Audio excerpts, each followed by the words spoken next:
El ser recíproco es igual que el ser reflexivo, pero con un sujeto plural. Admite el refuerzo ambos o uno a otro. Aquí tenemos dos ejemplos. Ana y Marcos se llamaron. Ana y Marcos sería un sujeto plural. Ana y Marcos se llamaron.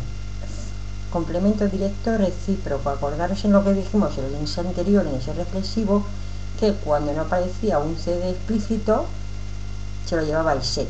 Entonces es un se recíproco, complemento directo. Ambos se llamaron.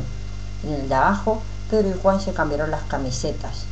Pedro y Juan, otro sujeto con dos núcleos, dos personas, se cambiaron las camisetas pasaría a ser sintagma nominal, complemento directo, por tanto el se recíproco sería complemento indirecto, igual que como vimos en el pasado ejemplo del ser reflexivo. O sea, actuaría exactamente igual, lo que pasa que cuando tenemos un sujeto plural, es decir, con dos personas o tres o cuatro.